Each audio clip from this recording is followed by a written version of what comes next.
कांग्रेस नेता शत्रुघ्न सिन्हा ने मध्य प्रदेश की सियासत को लेकर बीजेपी पर तंज कसा है।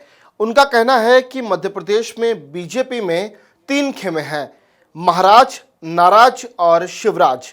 सिन्हा ने मंगलवार को ट्वीट करते हुए मध्य प्रदेश के हालातों पर अपने ही अंदाज में बात कही है। अब उनके इस सियासी तंज के कई मायने निकाले जा रहे हैं। दरअसल मध्य प्रदेश में शिवराज मंत्रिमंडल के विस्तार के बाद अटकलें लगाई जा रही थी कि कई बीजेपी नेता नाराज हैं। शिवसेना के मुखपत्र सामना के एक संपादकीय में कहा गया है कि कोविड-19 के खिलाफ जंग महाभारत के पौराणिक युद्ध से ज्यादा मुश्किल है। साथ ही कहा गया है कि वैश्विक महामारी के खिलाफ जंग 2021 तक चलेगी, क्योंकि बीमारी का टीका उससे पहले उपलब्ध नहीं हो पाएगा।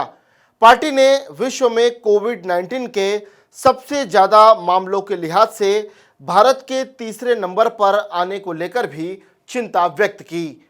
शिवसेना ने कहा कि 24 घंटे में 25,000 से ज्यादा कोविड-19 के मामले सामने आना देश के लिए दुर्भाग्यपूर्ण एवं गंभीर बात है, जो आर्थिक महाशक्ति बनने का सपना देख रहा है।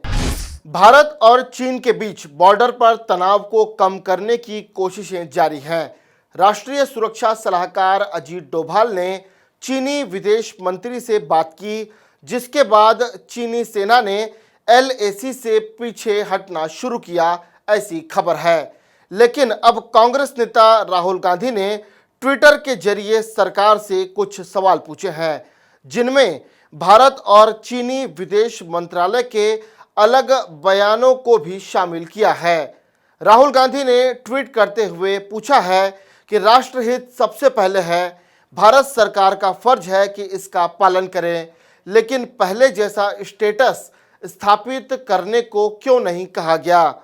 चीन ने हमारी जमीन पर 20 जवानों की हत्या कर दी, उसे इसकी सफाई देने का मौका क्यों दिया गया, और भारत के बयान में गलवान घाटी की संप्रभुता का जिक्र क्यों नहीं है।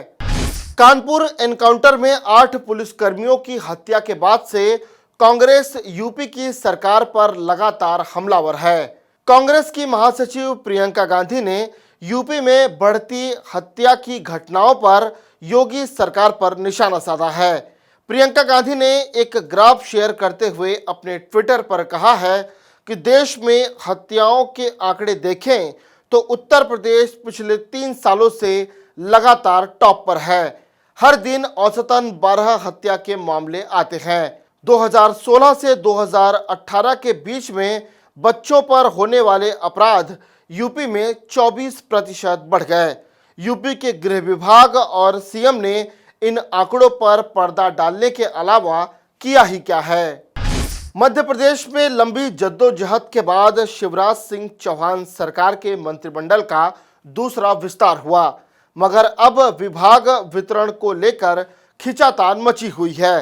किसे कौन सा विभाग दिया जाए, इसके लिए भोपाल से लेकर दिल्ली तक मंथन हो रहा है।